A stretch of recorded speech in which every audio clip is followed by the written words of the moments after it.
Greetings, and welcome to The Thirsty Mage, the preeminent podcast for RPG and alcoholic consumption discussion. I am your host, David Lloyd, and this week we celebrate the beginning of a hot and humid summer by visiting a place that's cold and dry, and that's the wonderfully expansive and content-filled lands of Skyrim. We'll be discussing the game that quite possibly holds the record for largest collection of ports, and we'll talk about its history and some of our favorite activities and quests that keep bringing us back to this masterpiece from Bethesda. If you were expecting an in-depth discussion of the port of Final Fantasy XII on Switch, do not worry, it is coming. Well, we had to flip a couple shows for scheduling reasons, but if there's one thing you can count on at the Thirsty Mage, it's for thorough Final Fantasy coverage. So joining me for the first time this week is fellow open world enthusiast and the site director for Nintendo World Report, Mr. John Reardon. Hello. How are you today? I am good. I am sleepy. But I am ready to talk about this friggin' 8-year-old game. We're topical. Pleasure to have you out for the first time, John. Yeah. Pleasure to be... I guess I don't think I've been on Talk Nintendo yet. There was a little while where I think I had been on every NWR podcast, and then we got more, and it messed it up. Just creating new milestones that you have to meet. Yeah. And rounding out the panel is fellow Nord and Thirsty Mage regular and reviews editor for Nintendo World Report, Mr. Jordan Rudek. I was gonna make a arrow to the knee joke, but then I took an arrow to the knee. I remember how big that, like everyone was talking about that joke when this game first came out, right? Like how, and obviously it's overplayed. You find it everywhere in the game, but I don't know. It's funny. It was almost, yeah, I guess it was a meme back when memes weren't as big. And yeah, it's just one of those funny things I remember so much about the game is this stupid joke that got totally overplayed. That and the sweet roll thing. Oh, yes, yeah, sure. I remember that being a big meme That's too. Right, yeah. I think it's the perfect time for the Thirsty Mage Twitter account to bring back the arrow in the knee meme. Well, you gotta do something with the post for this podcast for sure. Yeah, exactly. All right. Well, as the newbie to the pub, John, would you like to start us off with the discussion of said drink? Why, sure. I will be enjoying an Obsidian Stout, which I felt was appropriate with the kind of dragon glass themes. It's like a coffee stout, and it is delicious. I've actually had that one, and I also enjoy it. Yeah, my general rule for beer, if I go somewhere and don't know what they have, is just whatever like the darkest, scariest beer is that they have, that's the one that I want. And I find that Obsidian Stout is right in that wheelhouse, and I think you can tell just from the name. Yeah, well, that's what. When we go to restaurants that clearly don't know their beers, I usually default to a Guinness myself. Yeah, well, Guinness is good. I like Guinness. And Jordan, what have you brought to the pub tonight? Thank you, David. I just finished not quite a drink, but I was having a freezy, a lemon lime freezy, and the reason I wanted to bring that up is because I found, over the last month or so, it's been getting hotter here, and so we've been trying to have some more cold things in the freezer. And there's a big difference in quality between the different brands of freezies you can buy. Like if you buy like a no-name brand, or I think the one we have now is Kisco or Cisco or something like that, and they're really good. The bad freezies, they're very icy and crunchy, and they don't freeze properly for whatever reason. But these Cisco ones that I've got, They kind of come out almost like snow-like, or when you bite into them, it's not too hard. It's not like biting into an ice cube, They've got a nice texture consistency to them. So I have some water, but I wanted to mention the freezy that I've just finished before we started the podcast. Did you imbue it with alcohol? I did not, John. My shtick is that I don't actually ever bring any alcohol to the pub anymore. And I've just got something new and ridiculous that you would never serve in a bar, or a bar or a pub. So that's what I bring to the show. I would love to see you go into a bar and ask for a freezy. and just see what happens. Yeah, that's a really good idea. And if it gets any hotter here, I might just have to do that because we actually do have a pub like a 2-minute walk from my townhouse complex. My wife goes there sometimes. Yeah, I'll go there. I'll record it, and that'll be a Thirsty Mage exclusive. Yeah. Don't ask for a freezy. Ask if you can see the freezy menu. That's right. Yeah. Right. Yeah. Imply that they have a vast variety of freezy options. I've been told this is where I go to get all the premium freezies. Can you show me your menu, please? Yeah. That sounds like a good idea.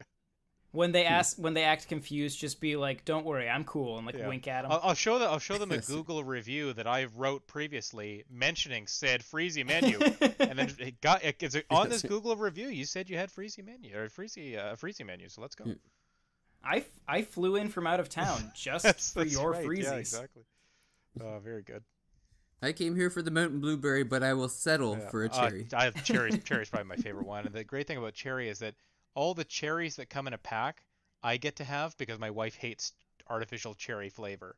I'm all about that, so it's really good for me. So my beer tonight, I've like John, I'm going with something that's kind of in the spirit of Skyrim. So I'm going with a color beer. So the one in particular that I have that I've gotten from my local supermarket is from Les Trois Mousquetaires. It's the Signature Series color beer. It's a 5.5. It's an unfiltered golden lager, and so the way that color beers work is like a traditional one is actually brewed in an oak cask, unpasteurized, unfiltered, and they actually leave the I don't remember the wording, but it's open to the air. And the color beers actually started back in the Middle Ages, and so they would brew the beer in the winter. And then just stick them in caves, and that's like perfect. A lot for of the Skyrim, flavor, right? Like you could find. I know it's exactly. I feel like you could find this beer in a cave in Skyrim. Like that would make sense, right? Yeah. So it started in Bavaria, in the Franconia area, and yeah, basically like the flavors would change depending on the cave that the casks were kept in, because the air would get in and give the flavor to the color beer. So depending on what cave you got your color beer from, the flavor would change. So now the one I'm drinking tonight's not made that way. It's made in the spirit of that. But I thought that was the perfect style of beer for tonight's episode. You're telling me your beer wasn't stored in a cave through the winter? Friggin'. I think you should ask for your money back, That's David. Right. I feel so stupid because I tried to Google Musketeers without understanding it's the Three Musketeers, obviously, and I'm like, it looks the same. Like I know what three is in French, we take French up to grade 7 here in BC, and yeah, Musketeers, obviously Musketeers. I'm like, I looked it up, I saw a picture of the Musketeers. Yeah. I'm like, oh, I'm such an idiot. Why did I look that up? Yeah, it's a little microbrewery here in Quebec. So, yep, perfect. Well, we'll head on into talking about Skyrim. Now, it's actually kind of funny. There is a brief history of the Elder Scrolls episode very early on. I think it's like the fourth episode of the Thirsty Mage. It's about 25 minutes, I think. So if anyone's listening and they want an in-depth breakdown of the franchise, they can listen to that. But I'll just briefly go through the mainline Elder Scrolls, just to talk about what they are, when they came out, and we'll dive right into Skyrim. So the first Elder Scrolls was Arena, made back in March 25th, 1995. It was for the PC. It was set in the general area of Tamriel. It was the story of Emperor Uriel Septim VII. He discovered that there was a traitor in his court, and it was actually ended up being his own Imperial battle mage, Jaeger Thorn. Oh, spoilers. Yeah, well... How old is this game now? 30 years. 30 years. What's funny is I did hold the spoilers back on the later titles, so... Okay. In this case, the player starts off in prison because he's been sent there by Jaeger. And he receives a It's very complicated, convoluted, so I won't get into it, but he gets a vision, so he finds out who the real bad guy is. And basically, the whole point is to escape and get rid of the impersonator and bring back the Emperor. So that was what kicked off the Elder Scrolls franchise. And then the second one, Daggerfall, was made only a year and a bit later, September 20th, 1996. It is also a PC game. This one is set in Iliac Bay between the provinces of High Rock and Hammerfell. And in this case, the player is sent to that area at the request of the Emperor to free the ghost of King Lysandus and discover what happened to a letter that was sent by the Emperor to the former Queen of Daggerfell. And essentially, the point of the story is that there's a bunch of groups all trying to get their hands on this powerful brass golem. And Daggerfall actually has 5 separate endings, with a 6th rumored one that was found when people hacked into the code, but five for sure. And it's basically who you decide to give the golem to in certain different ways. Then there was a big gap there's a couple smaller titles that I won't get into between Daggerfall and Morrowind. But the third one was Elder Scrolls 3 Morrowind. That was made May 1st, 2002. That came out for both Windows and the original Xbox. Morrowind takes place in Vardenvel, which is an island in the Dunmar-dominated province of Morrowind. And the plot revolved around godlike beings that ruled over Morrowind, and they were fighting against the deity Dagoth Or and his group of followers. And that was another one where it becomes a theme.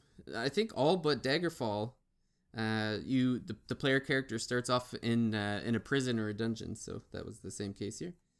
And then Elder Scrolls 4 was Oblivion. This was March 20th, 2006. Again, this was Windows and Xbox 360, although it did come out on PS3 a year later.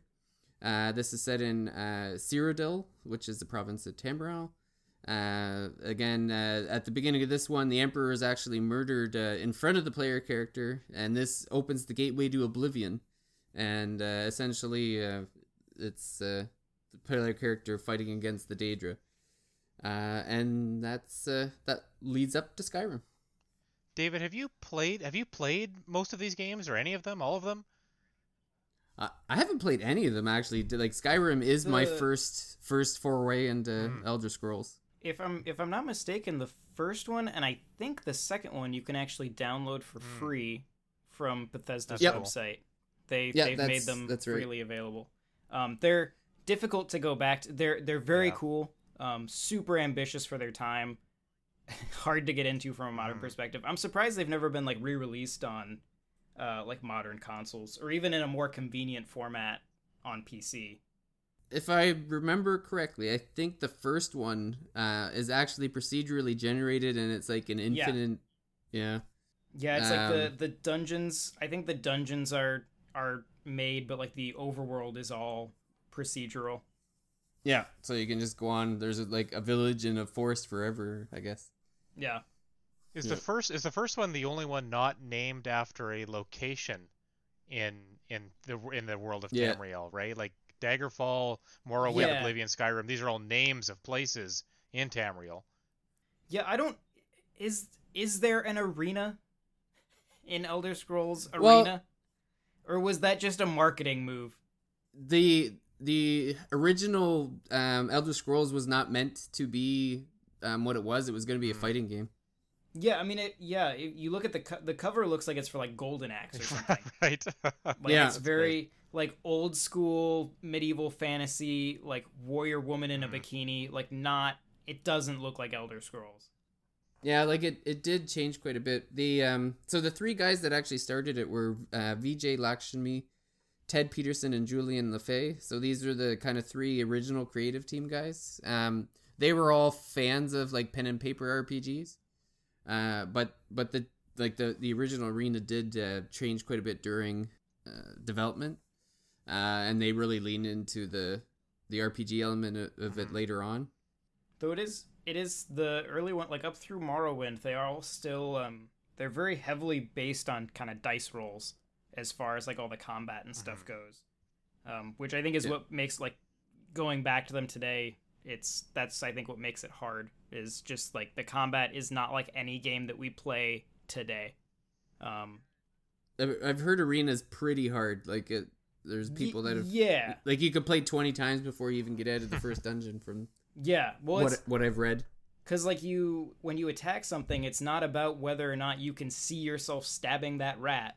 It's when you attack, it's going to roll a dice based on your dagger skill, and it might hit and it might not. And it was like that up through Morrowind. There are people who will swear by it. I'm not one of them. No, I haven't had a chance to go back, and I think I owned Oblivion at one point and just never actually played it. Yeah. I failed some college classes because of Oblivion. Oh yeah.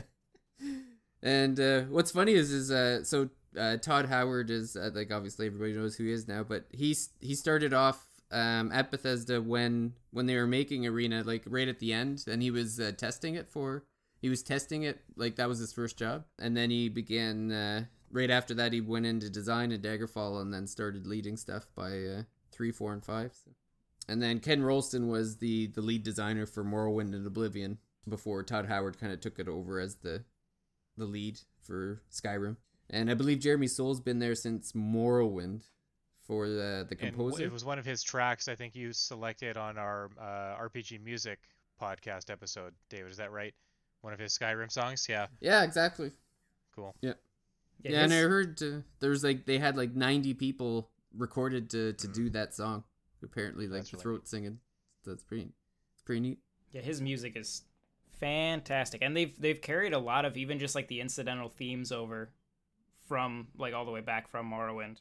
Like it's weird to go back to that game and like hear music, and you're like, oh yeah, this song's in Skyrim. Like I recognize this. Yeah. Well, and it's funny, like there's so many. Like you go back and you're reading names of Daedra and stuff, like and the history keeps like whoever's in charge of keeping track of all that lore has got. Oh, yeah. He must be one busy. I mean, all the books in the game, right? They're all like full. Yeah. I mean, not full like novel length books necessarily, but still like all stories and things that you can read that someone had to write, right? And so I think that's just amazing. There's so much lore, reading material, writing that went into this huge game.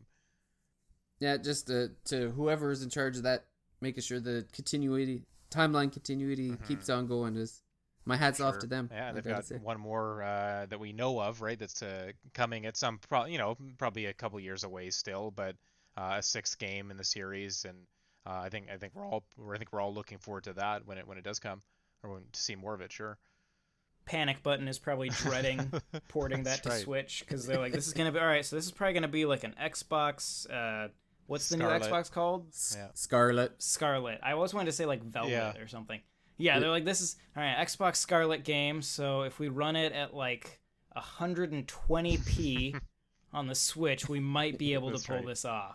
I think that what'll happen is when Elder Scrolls 6 does come out, on Switch we'll get like a compilation of Oblivion and Morrowind or something like that, because I mean that's what's been happening, right? I mean we get Skyrim, years after it's come to PS4 and other consoles, and that's fine. So maybe we'll get an older title that Bethesda's just put out now or something like that. I don't. Yeah, go ahead.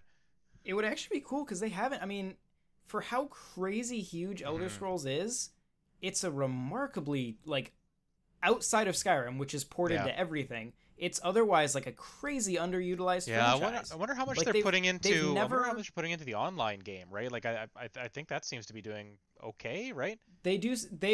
That game launched poorly, but they've managed to revive it, which kind of gives hope for Fallout 76 as well. For sure. Because they've never they're like Oblivion and Morrowind are both backwards compatible on Xbox One, which is great, but they've never, in all the times they've released Skyrim over and over again, they've never gone back and remastered any of the other ones, which is bizarre. Yeah, and I mean, they'd be great games to play portably, obviously, and maybe you could even do touchscreen controls or something with them because consider their first person. I don't know, but yeah, I would love to have a chance to go back to games like this. I mean, later in this year, we're getting Baldur's Gate 1 and 2 coming to Switch, Neverwinter Nights, a couple other games, and really happy to have a chance to play those games, from maybe a long time ago that are finally coming to consoles is really cool. So, yeah. Yeah, I would have thought if anything, like at least Oblivion would have been re-released, and because I think it had voice acting, like Patrick Stewart, I think was. Oblivion has Patrick Stewart, Sean Bean, and a lot of other people who can't act. Right.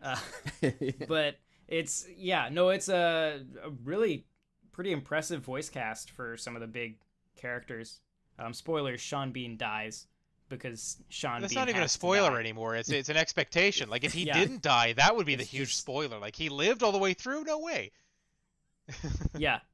No. Yeah. Patrick Stewart is the emperor. Oh, that's awesome. Yeah. And he's great. I mean, he's great. He's great in everything he does. But I'd love to hear voice work in a. David, you reviewed a game recently with him doing voice work, a smaller game. Oh yeah, right? Yeah. My game? Memory of Us. That's right. My Memory of Us. It was kind of like a puzzle platformer. With Patrick Stewart. Yeah. I remember that. Yeah, he was the narrator. He was. What? Yeah, it was great. He did a great. Like, obviously you do a great job, but. It was kind of mimicking like World War II in a sense. So Patrick Stewart was playing this old like bookshop owner, and a child came across like an old photo album of him with a friend during like what kind of mirrors World War II, and like the Nazis are kind of played by like these angry robots, and they're kind of like Jewish kids, where they're like marked and treated as second class citizens, but it's got a cartoony feel to it. But Patrick Stewart narrates like the entire, like he's in it quite a bit. Like he narrates everything, like because he's telling the story as you're playing it, and essentially it's kind of like a move left to right sort of thing, where you're just trying to like figure out the puzzle to move on. But he didn't phone it in. He did a good job. I enjoyed it. I am gonna go buy this. I didn't even realize this existed. Yeah, I only remember that because David, I think I edited the review for you. I remember, and that being like a huge selling point of the game. Obviously, like I'm sure they advertised that aspect of it pretty heavily. Yeah, I think the one of the thing. Well, I mean, like puzzle platformers, there's a lot of them, so you kind of get lost in the noise. But I think there was like a lot of stuff coming out at the same time anyway. Yeah. So I think it was kind of destined to be buried, but. Still a cool thing to find Patrick Stewart in, of all places, right? Like yeah. There was a special edition of Elder Scrolls Oblivion that came with like a making of DVD, which I'm sure you can find the making of on YouTube. Sure. But there's a great moment where they have Patrick Stewart in the recording booth doing like his opening narration, and the writer is there, and he's like, when I wrote this, it sounded so stupid, but I could hand that guy anything and it would sound amazing. I want to see just him doing that opening bit. That sounds really good. It's great. You should. He's fantastic. I mean, he isn't in a lot of the game, but because I'm sure he's expensive. Yeah. But what he's in is fantastic. Sure, that's cool. So getting back to Skyrim, and that concludes our podcast on the our Patrick Stewart tangent of the episode. So go out and get this Patrick Stewart starring game. That's right. Yeah. Back to the non-Patrick Stewart game, Skyrim. So so Skyrim is a massive game. It's got we'll get into the story a bit because it's funny because I never actually played the main story that much, but there is like one overarching story. Which it involves the player character who, on brand, starts the game off in a prison. Yeah, or that's right. As a prisoner, under at arrest. least. Yeah, I was gonna say technically you're not in a prison, no, but you are handcuffed. Yeah. Yes. And then which I forgot before I handed my 7-year-old the game, and he got to watch someone be decapitated. Oh, that's right. While I sat in the front of the car and realized that there was nothing I could do. So anyway, you start off as kind of like an anonymous prisoner. And then you realize right away that the main story involves dragons. As a dragon attacks the village that you're currently under arrest in. And that kind of leads the story off as you find out you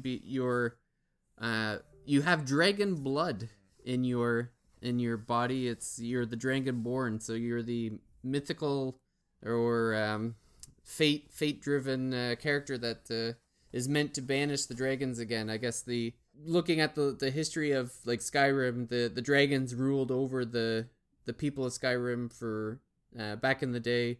They managed to rebel against the dragons and managed to kill them off. Except the leader or the dragon god has found a way to revive himself and is reviving all the old dragons, and it's up to the player character to kill them all. Another thing you find out really early, again, when you're kind of riding in the back of that carriage or that wagon being pulled to what's supposed to be your death, you find out that you're kind of in the middle of a civil war, or there's a rebellion going on, right? And you meet the head of the rebellion, right? The leader of the Stormcloaks, is that right? And yep. who's the other side? Is it just Empire or Emperor? Or something like that? Yeah. Yep, the Emperor. So yep. you find out that you're given that choice really early of kind of, okay, here are the two sides, right? Which side are you going to escape the prison, or not the prison, but that initial encampment, just when your beheading gets disrupted by the dragon that comes in, starts spewing fire everywhere. There's a choice you make really early. It's certainly doesn't lock you in. There aren't that many choices in Skyrim that do lock you into one path necessarily. You can always kind of change it or make other decisions. But you're presented really early with those two sides, which I think is really interesting. And you can get to kind of think about all the events in the story, or every city you go to, there's people talking about the two sides, right? The what's going on with the Emperor, and what if they side with the Empire side, or if they're more aligned with the Stormcloaks, right? You constantly hear about that story or about that situation unfolding. So I really like that aspect of Skyrim, that it's got this overarching kind of political theme to it as well. Who did you guys side with the first time you played? Do you remember? I think first time I do. Probably Stormcloaks. I don't remember a ton of specifics about my first playthrough, but I just thinking about my personality, I probably went with them. I went with the Empire the first time around because Ulfric was a dick. That's fair. I went with the Empire because I was coming off of Oblivion, which, I mean, the Empire is the good guys in Oblivion, so I was like, clearly they must be right. Well, what I like about it is in Skyrim, I don't think there really is a good or a bad side. Like, they set it up really well. So no matter what side you join, like you feel justified, but you can also, like, if you then, because I'm like, as soon as I finish, like I have two games, one where I'm Empire and one where I'm Stormcloak. And yeah, you feel totally justified on either side, which they do a really good job of. Yeah, they both have their flaws and their strengths, and neither side is innocent, and like Jordan said, like it depends what city you're in. In a lot of cases, where you can see where like there's certain cities where the Empire is doing good and why the Nords are kind of jerks, and then you can kind of see where the Nords are. Because even on top of that, like you've got the Empire and the Nords of Skyrim, led by Ulfric, but then you also have there's like another backstory of the elves that control the Empire, to Vinter, and so there's like that story going on, and that's one of the great things about Skyrim too, is like you can have like multiple quests, multiple stories all going on at the same time, and you can draw them out for the majority of the game. Like Jordan said, you don't have to really make too many decisions one way or another early on in quests, especially the like on top of the main story of the dragons, and then the side story of the Civil War, and then on top of that you have 4 different guilds that all have ongoing stories as well, that I actually think might be where I have the most fun is completing the guild stories. Really good. Yeah, Dark Brotherhood, the Thieves. I was doing a bit of a playthrough a week or 2 weeks ago, and I played Thieves Guild through, probably maybe for the first time, or at least playing more of it through the first time, and I just think that's such a wonderful thing about the game, is that there's so much to it and so many ways to play it that you can pick it up. You know, I've probably bought the game, honestly, 4 or 5 times, and every time I buy it, I try to do something I don't think I've done before, and you see parts of the world, you see interactions, you see results that you've never seen before, and it becomes a different game every time, which I think is just you don't really get that very often with video games. So, credit to them for being able to pull that off, I guess. Yeah, and I guess before we get too detailed in the story, we'll just talk about the other thing that changes is that the way you play is actually much different. It can wildly vary. You could start the game in one class and end the game in another. It's very open-minded on how you want to play, or what race you are, and that can affect the game, and the race that you choose can affect how the NPCs in the world respond to you and treat you. Yeah, don't play as an Argonian. That's what I chose for my Switch save file, and nobody likes them. Just everywhere I go, everybody hates me. Is that the reptile-looking one? Or the lizard-looking one? Yeah. Well, nobody likes the Khajiit either. That's true. The Argonians are cool, though, because you can breathe underwater. Yeah. Which is useless, but neat. So yeah, I like the Khajiit because they're often merchants, right? You often find them and they're selling things in a maybe just outside the town or something like that. They're not always inside the town because they're maybe a little bit shunned or outsiders there. Yeah, but, they're not allowed. Yeah, right. But they often have like shops set up outside the town, so I always kind of look for them if I need to offload some of my loot or some of my findings. Yeah, I usually switch between the Dark Elf or the Khajiit. The Elves because of the magic and archery, and the Khajiit because of the stealthy assassin. And that's the other thing. On top of the races, you can choose like the class. So if you like to play as a warrior or an archer or a magic user, I know that my go-to the one consistent thing I always do in Skyrim is I always play as a stealthy archer. See, I on my original 360 save, which has an embarrassing number of hours on it at this point, I was a Nord and I was a tank. But then when I played it on Switch, I think because of the motion controls, I tried doing archery this time. And I think that plays a lot. Like I'm having a lot more fun with archery on Switch specifically because of gyro aiming, which I think just makes it way easier and more fun for me. Is that just in handheld mode, John, or you can do that with Pro Controller or the Joy-Cons as well? I believe you can do it with the regular. Yeah, you can do it with the Joy-Cons and stuff because you can do all the You can. That's the other weird thing about the Switch one is they have those weird motion controls for like the sword. Right. And shield. Yes, I remember that from the trailers. Yeah. I don't do that. Okay. That works about as well as Skyrim VR. Right. But the motion controls for the actual archery work really well. That's cool. Yeah, the funny thing about this, guys, maybe I'm alone. I don't know if a lot of our audience or you guys would agree with me, but I think one of my least favorite parts of Skyrim is the combat, actually. I much prefer just the exploration, doing the quest, talking to people, making choices. The combat to me is very much secondary. If I can avoid it, I'll try to do that. I've played mage classes before or conjuration specialties, so I can just maybe just summon a familiar or something and they can do the dirty work for me, where I can just explore and get loot and stuff like that. I don't know, for whatever reason, I in this latest playthrough, I played kind of like a sneaky archer as well.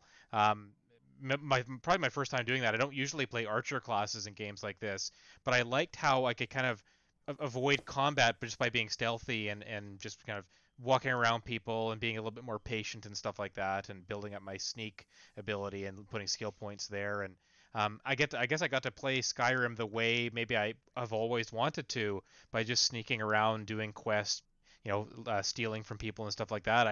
I normally hate playing thief classes and doing a lot of stealing. I'm one of the few honest Skyrim players. Maybe I play, I play with my heart on my sleeve kind of thing, always giving people honest answers and stuff. But it was really fun to try it out for. I played about 5 or 6 hours in this latest playthrough, and yeah, just try something completely different from what I would normally do, and I really had a lot of fun with it. It was a shame a lot of review games kind of came up at the same time, because I would love to keep going, and hopefully I'll get a chance to go back to it at some point next month, maybe.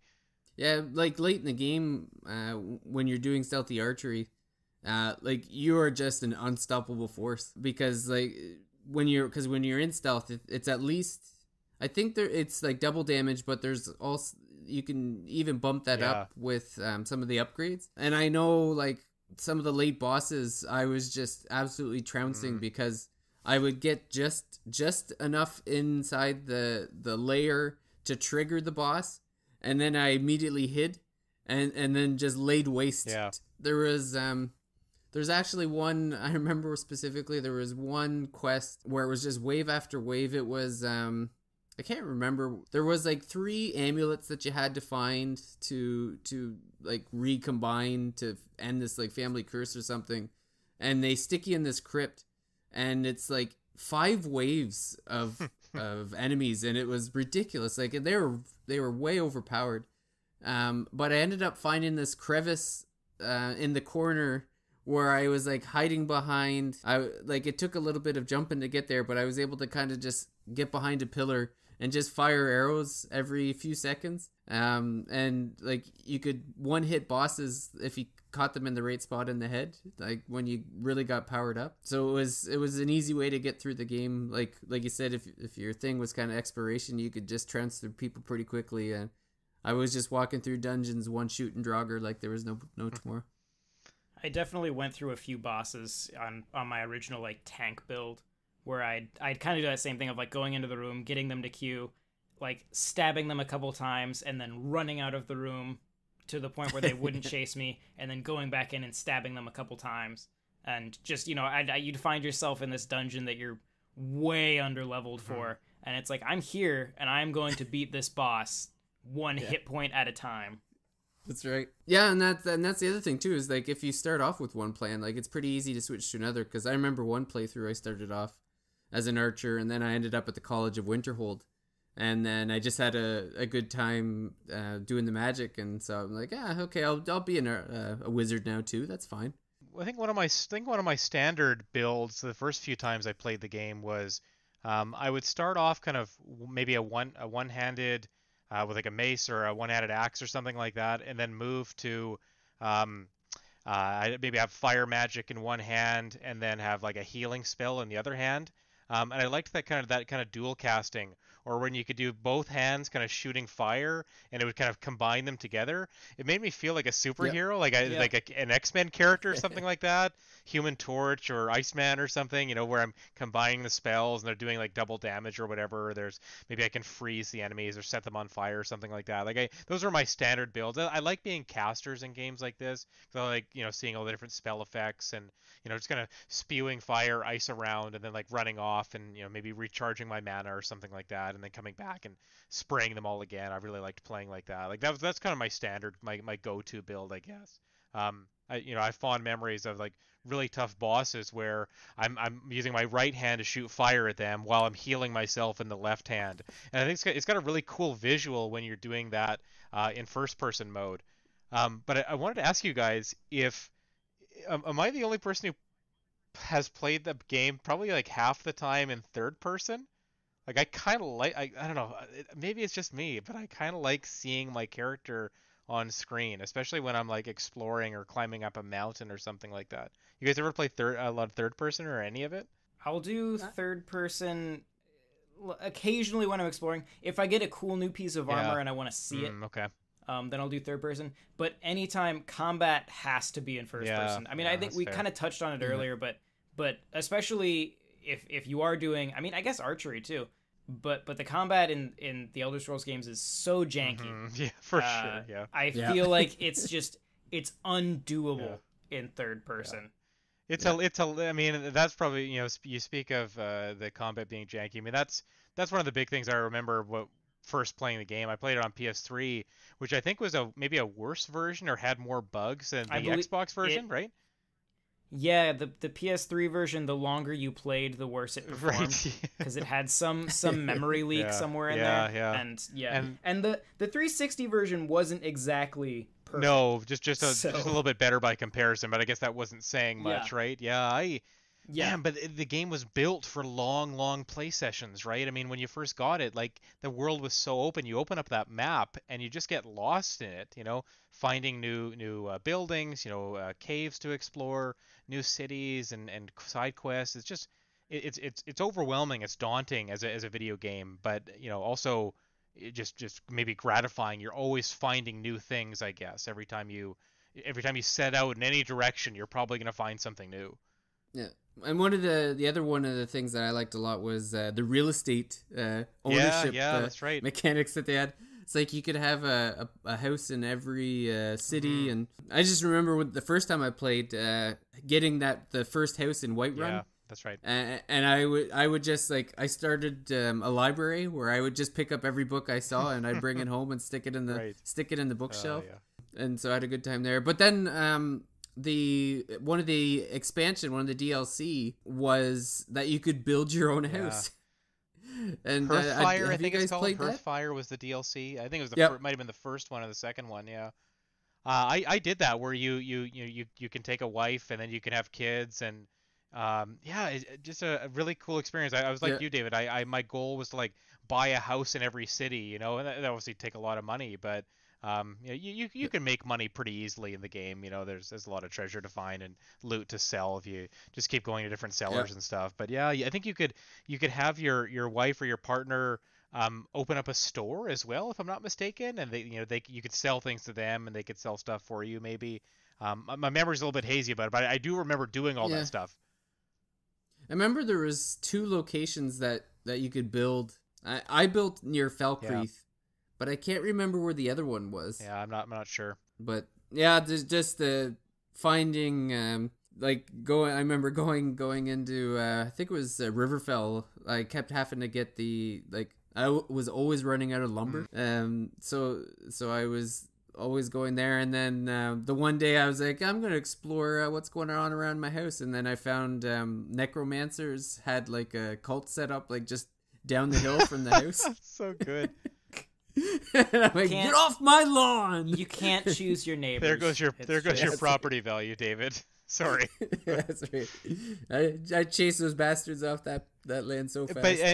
But the alternative was you could have joined them, right? You could have invited them over to your house and you all could have done necromancy together. You know, that's one of those things about Skyrim. I mean, that if you want to be a werewolf, you can be a werewolf. If you want to be a vampire, you can be a vampire.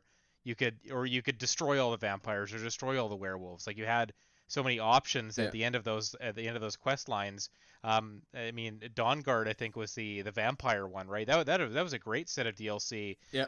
Because you could get to the end and no matter how you played the quest, if you're aligned with the vampire hunters for 90% of it, you could get to the end and be like, oh, the vampire lord's making me a pretty good offer. I think I'm going to take him up on it. You could totally flip the script on them and just betray all the people you were supporting the whole time. I think it's one of those really cool things about Skyrim is you can follow a quest all the way down and still make an ultimate decision at the end based on, what side you want to choose or how you want the ending to go, right? I really love that aspect of it. Well, why don't we take a break for a minute and then we'll come back and we'll discuss some of our favorite... we'll start with the guilds and we'll work from there. Sounds good.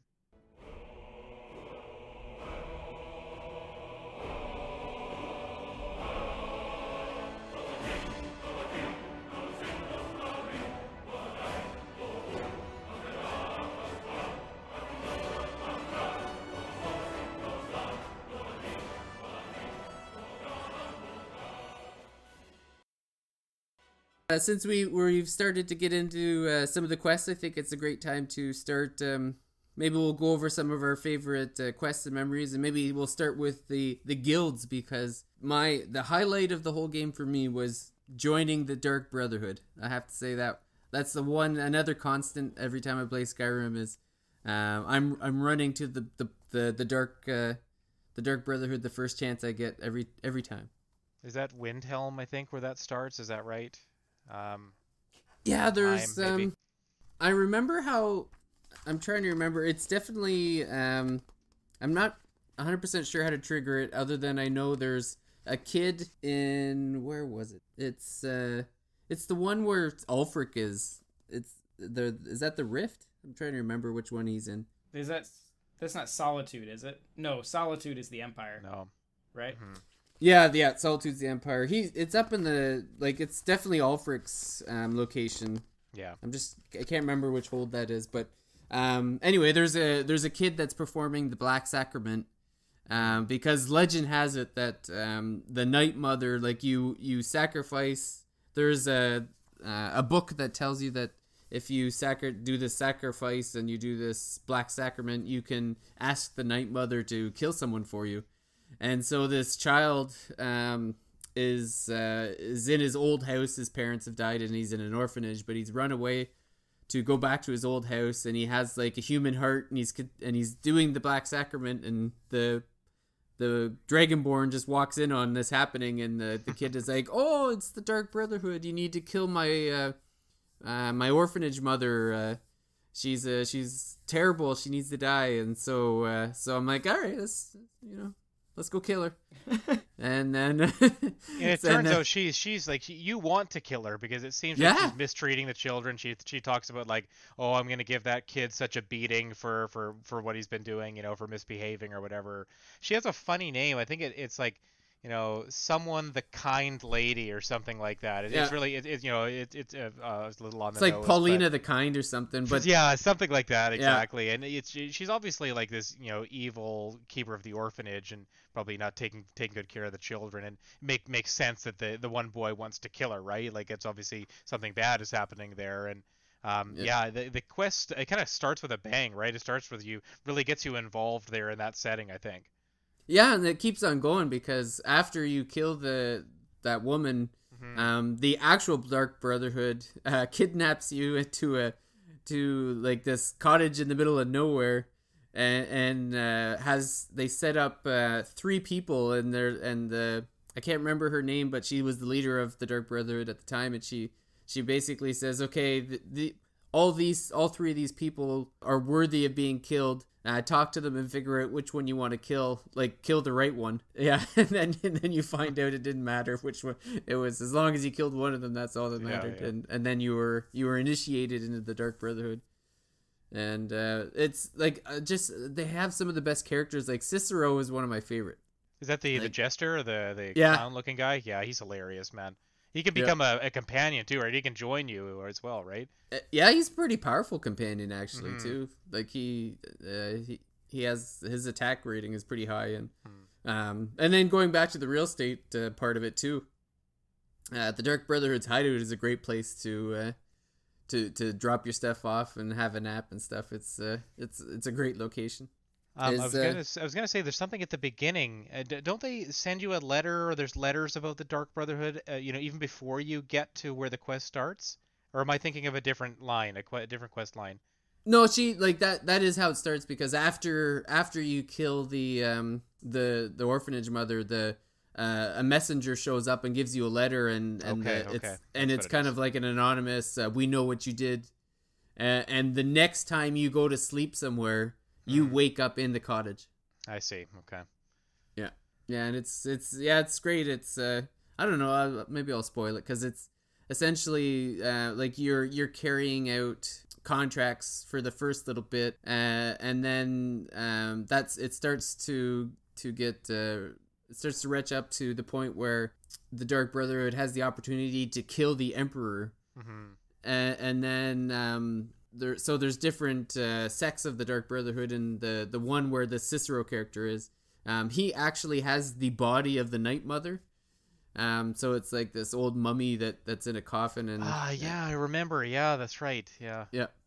And then after you kill the Emperor, the Empire finds out where the hideout is, and they end up killing the majority of the Dark Brotherhood, and the hilarious the way that you survive is as the hideout is being burned to the ground. The Night Mother calls you to enter her coffin with her so that you're protected from the fire, and so they end up finding you in the coffin with the Night Mother after like the dust is settled. It's right. David, now that you mention all this stuff, like it's all coming back to me. Like I'd completely forgotten about how those things resolved. I mean, I've just played this game so many times and kind of like years apart between playthroughs, and I definitely did that. Probably my last PS4 playthrough or something like that, and I don't know, like it's not that they're not memorable, it's just that there's so many of those moments in this game that it's hard to retain all of them, you might. And now that you mentioned, I can definitely remember Cicero and the Night Mother and how that quest line wrapped up, but it's hard to kind of bring it up. And they have you get the best horse in the game too, because when you complete the Dark Brotherhood, you end up getting I don't remember his name. It's like Shadow Rider or something like that, but it's a demon horse. Right. that like comes out of the comes out of the ground, and it's just this like black shadow horse that's, I'm pretty sure it's one of the fastest. Doesn't it have horses. red? It has red eyes too, maybe, Yep. or something like that. Yeah, red. Yeah, it's red eyes and like all black, and it's Sweet. yeah, it's a terrific horse to use. So. Yeah, that's fun. Yeah. Any guilds that you guys are partial to that you end up going back to? I will say I didn't. So the College of Winterhold, when I played through this game for the first time, I didn't find that even existed until well after I had finished the main quest line. Oh, really? Yeah, it was just like I just had never gone to that part of the map, I guess. And so, and I wasn't playing as like a magic user, so I wasn't seeking it out or anything. But then like randomly went up there and was like, oh, what's this? And there's like this whole sprawling story of, and like you don't you like become the headmaster of the freaking college? Yeah. And well, like which all I four never of the felt guilds qualified for, because I'm like, dude, I'm playing as a tank. I'm not a magic user. Yeah, I have like I can do the level 1 ice thing. Like you don't want me in charge. But it was such a like. There's something satisfying about the head of the college being a tank. Yeah. Like not being a magic, being totally inept with magic too. Yeah, I'm like a total heavy, but yeah, I like it. That's some great storylines there too, because you find the Eye of Magnus and then like almost destroy Skyrim with right. Yes. When you're building it, and then is that the castle there is great, and then the librarian there is great because he's like, you steal my books, I'm gonna fucking kill you. Oh yeah, I forgot. Is that so? There's a quest line. I don't remember. I know it's around that same area of the map, but I don't remember if it's tied into the Winterhold quest line or not. Where you act like you find an Elder Scroll. Yeah. Is that, I don't remember. I think that's part of it. Quest? Yeah, I think it is. I know it's. Yeah, because I always do it at the same time at least, because I know it's up on the northern part of the map, because you like go out onto like the ice and there's like a building that you go down into. I don't remember, but it was a cool quest line that once again I didn't discover until like this was a game where I got it when it came out and I played through a ton of it, and then I put it down and then pick it back up and find some new storyline and just like play through that for another 10-20 hours. Yeah, so it's all very disjointed in my head. Yeah, because there's like when you find the Eye of Magnus, they don't know what it is, and the librarian there has you fetch like a bunch of different documents, and he's so that he's like loaned them out to everybody, and essentially you play Animal Crossing for a while, and he's like, oh, I loaned that to Patricia, and then you have to go to her house and find it, but she loaned it to somebody else, and and he's a grumpy guy too, that guy. Yeah. And then there's like a real shady guy in there too that I think like sells black market magic or something, that he just hangs out in the library too. The College of Winterhold is pretty good. And then there's in the basement too, there's like gods down in the basement that you end up having to interact with, and the College of Winterhold is pretty fun. And then it's funny, the one I didn't play, the one I played the least was the Companions, and I didn't realize for whatever reason, like it's funny because I think the Companions is the one that you're meant to find first because it's in Whiterun. Yeah, it's like the first one you see. Yeah. But I never, like, I think it was like my 4th or 5th playthrough that I ended up like, oh, there's a guild in here, and then finding out, oh, they could turn me into a werewolf. This is awesome. That was one of the funny things, right? Like I thought the Companions were good guys, like, oh, I'm joining like this superhero team and we're gonna clean up Skyrim and right wrongs and triumph over evil and stuff. And then you learn that they're werewolves, and at the end you can turn into you get the power to turn into a werewolf if you want it. You go to you go to this castle or this fort, and you like tear the throats out of all these werewolf hunters, right? Like it's hilarious. It's so awesome. Bloody and brutal. And I'm like, their name is the Companions. Like they're not being companions at all. They're being assholes who just want to use this power over people. So there's always that element in Skyrim of surprise, and that as you get to know people more and more, you realize they're not who they might first appear to be. And I remember doing quests for them, thinking, oh yeah, these are the good guys, and you meet them really early. Like I'm supposed to align with these people if I want to be a good character. and it turns out that they're not necessarily good at all, right? They have very dark powers. They're all kind of cursed, and they want strong people to be cursed as well, so they've got more strong werewolves on their team, right? It's really funny. Yeah, I love it. And they also have like the Skyforge. Like you can use the Skyforge Yes. when you become a companion, and you can build some like really powerful weapons there if you're a weapon user. Yeah, that's one thing I don't really get into with games like this is the crafting and the mining and improving your weapons and armor. Like I get you can make like super powerful stuff from doing that, but just I don't know. In any RPG, I'm not a huge fan of crafting. So in this one, I'm not going to do it either. When you have to go and get the resources and actually improve your skill in crafting them rather than just I don't want to pay somebody to just do it for me. I'm not going to go through all the effort in this game to do it, but I can appreciate that if you're the type of person who likes to do that in a game, you have all this freedom to do that, to mine or to be be doing not being a merchant, but like going around and acquiring gold pretty easily and getting better at that. Becoming a better speaker, getting better prices, being more persuasive. I actually do like that element because it reminds me a little bit of Mass Effect, where you can you can become a more persuasive character, and then you have different dialogue options that open up, or your persuasion or your intimidation tactics will work out more often. I really like that element of this game because I do like to try to win arguments or win situations or improve my standing by talking to different characters. So I always get a kick out of doing that.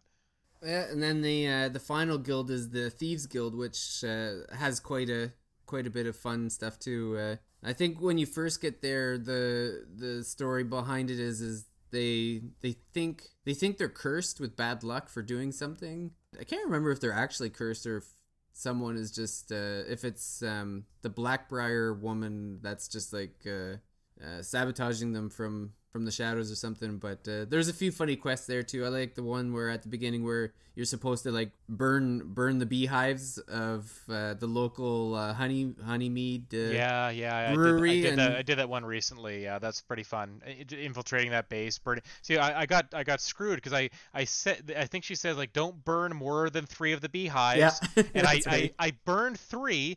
But then I turned around and realized the fire had spread to the other one. So I'm like, oh fuck! Like, how was I supposed to know I was gonna do that? And like, I totally forgotten the mechanics, I guess. And I get back and she's like, the guy scolded me. He's like, oh yeah, she's not gonna be happy because you burned down more than 3. I'm like, I didn't even realize that. Like, I don't know. That was it's one of those things. Like you don't even know exactly how things are gonna go, right? It's another one of those surprising elements, I guess. But he's like, oh, you completed the quest, but you didn't do a very good job of it, so you don't get any reward. And I'm like, damn it! Like I spent 30 minutes doing that. Yeah, I like it. Doesn't just say, it doesn't come up and be like quest failed. Like it lets you live with your mistakes. That's right. Which is good. So many different situations where it's like, yeah, like you said, you get to the end and it's like you can go one way or the other, because almost every Daedra quest works out that way too. So like the Daedra are that's kind of the nod to Oblivion, because the Daedra are deities that are stuck in Oblivion, but they mess around with the human or the people of Skyrim or Tamriel. And in Skyrim there's 15 Daedric quests. And I think most of them are evil. I think there's like a couple that are like good Daedra. There's not too many good Daedra in general. Is that the Sheogorath quest? Is that a Daedra? That's got to be a Daedra quest, I think. Oh, probably. Look it up here while we're like my favorite Daedra quest is Molag Bol, because it's I don't know, it's kind of funny, and like, so the whole thing is there's this haunted house. I can't remember. It's the most western hold. Oh, the Reach, I think, or Hallmark. I can't remember the name of the Pale. It's like it's all rock. It's like in the mountainy area. Yeah, I'm trying to. Yeah, dude, between this game and then I'm replaying Witcher games right now, and then still have Game of Thrones in my head. I have no idea what any of these places are called, because they're all the same. Sheogorath is he's the Prince of Madness. Yeah. Oh. Yeah. So if you guys ever go back and play Oblivion, he has an entire DLC dedicated to him, and it is the best part of Oblivion. It is so good. It's just Skyrim meets Alice in Wonderland, and it's fantastic. Yeah. So when I randomly stumbled into him in Skyrim, having no idea that he was even in that game, I was like, yes, he's back. Well, one of these, I'm pretty sure, I can't remember which guy, but one of them was the main bad guy of Oblivion. I don't know if it was Molag Bol. Yeah, I remember the name. Oh, is Mehrunes, wasn't it Mehrunes Dagon? Yeah, that's it. Yep. Yeah, because he has a quest in this game too. But just to finish up the Molag Bol, so his quest was, so you end up in a haunted house, and he's like, I need you to con this priest into coming to the house. So you have to persuade this priest to show up, because they have this long running feud, I guess. Like he was this priest had banished him to wherever he is, and so when you trick this guy into going to the haunted house, Molag has like a trap set up where he's like caught in this cage, and he gives you a mace, and you have to repeatedly kill him. So you kill the priest, and then Molag resurrects the priest, and then you kill the priest again, and he keeps doing it until the priest finally relents.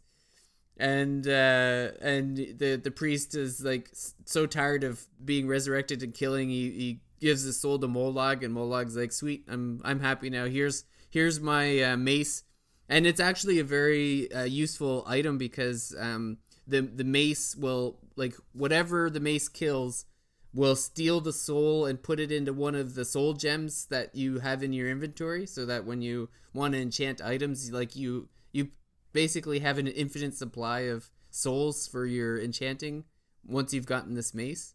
I'm sure I've done that quest, because I remember that mace very well, actually. The Daedric quest, or the Daedric ones, I can't remember them that well. Like, I don't know if it's just I avoided them, or I maybe I don't remember their stories or something like that. Do you get any kind of reward for doing all of them? Like, is it a quest line, or are they just kind of separate things you do on their by themselves? No, they're like they're all standalone, but they all have like a very good item at the end for the most part. Yeah, good rewards. They had the funniest one was Sanguine, because that's the one where you end up getting drunk in Whiterun, and then it's basically what's that movie with where the three black out and they have to like retrace their steps? Hangover? No. Yes. Yeah. Oh, yeah, it's basically the Hangover. So like you're retracing your steps of your drunken escapades, and you're like, remember that. And you're doing a bunch of weird stuff. Like you have to go to like this farm on the other side of Skyrim to find out like you killed the chickens and like skin their cows and stuff, and you have to you feel bad and like end up giving them money and stuff, but you're following all along until you finally find the guy that got you drunk, and you find out that he's the Daedra of Mischief. Yeah, that's really good. Yeah, I definitely did that. Like, it reminded me a little bit of there's a quest in Red Dead Redemption 2 really early on where you go to a bar and you get drunk, and you kind of keep trying to talk to this one guy who was also getting drunk, and you're puking and stuff like that. But yeah, I mean, Skyrim did it first, you know. This quest where you're backtracking, and there's all these different steps to it. It's so random. Like why is this in this game? But I guess it just speaks to the variety of the quests that are here, right? And then another one that of note was the Clavicus Vile one, where there's a dog that talks in Skyrim, and Clavicus it wants him dead, and it's like what you end up finding out is that it's it's his dog, but he doesn't, like, he's so tired of the dog that he doesn't want to have him around. So you end up taking the dog back to Clavicus, and you can decide if you want to spare the dog and doom Clavicus to an eternity with the dog. and then the reward that you were going to get for killing the dog, the dog forces Clavicus to give it to you anyway. Oh, that's good. Yeah, so it was, there's just so many of those that are that I just love. One I'm trying to think of, or there is some element that sticks in my mind. I think it might be Morthal. It's a town where there's a vampire living there, I think, and I don't know if you find out right away. You might have to break into the person's house or something like that. But I remember when I became a vampire for the first time in Skyrim, I remember thinking like, oh man, this is brutal. I don't want to be a vampire. Like I felt like, and I think maybe looking up online trying to figure out how do you reverse the curse, or how do you not go back to being a regular mortal. it's really involved, right? I think it takes a lot of Yeah. steps, a lot of work if you want to remove the vampire curse that's on you. You in daylight, you take damage, like you burn in the sunlight, right? I remember something like that. So you're supposed to sleep during the day and just wake up at night and play the game as normal if you want to, or go around sucking people's blood if you want to do that too. But I remember thinking like, man, I want to start this game over. I was so frustrated the first time I became a vampire because it was just completely against the way I wanted to play the game. I felt like I was kind of being boxed in. But I guess there's elements of that in Skyrim too, where you might go down a path or something might happen to you, and it's going to be involved. It's going to be strenuous effort that you need to undo that or to go back to the way things were. So you can kind of get trapped a little bit because there's just so many different mechanics in the game. You might be pushed down a path or put in a position that you don't want to be in. That can happen too, right? Yeah, exactly. I remember. Well, it's funny too because there's so many diseases that you can catch. Like even starting the game, like those rats can give you, or the wolves. I think it's either the rats or the wolves at the beginning of the game can give you like a.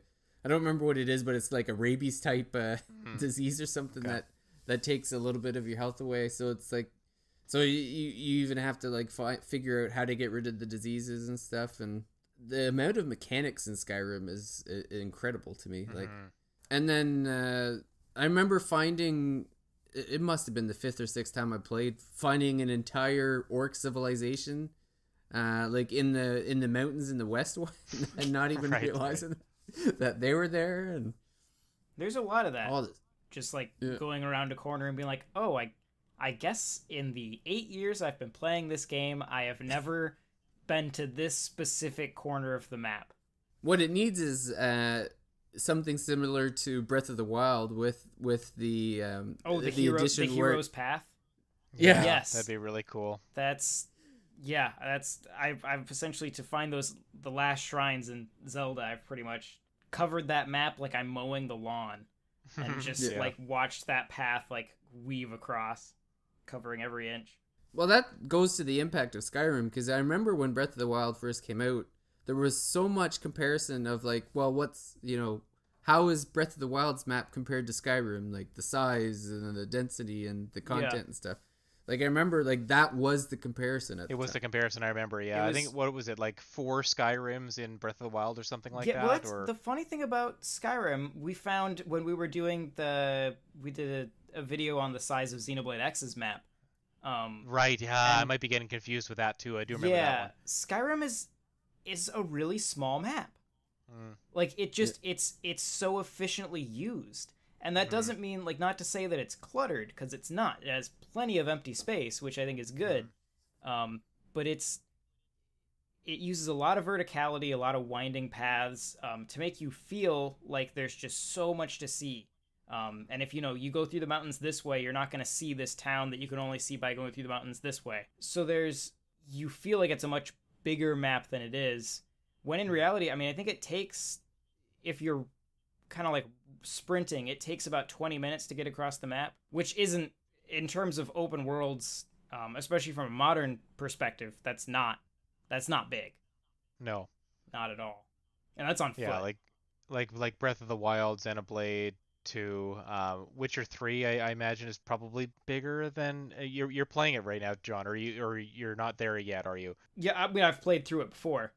Witcher 3 is a bigger map than Skyrim 2, I believe. Yes. Is that right? Yeah, Witcher 3 is, and even like, and just Morrowind has a bigger map than Skyrim, if I remember.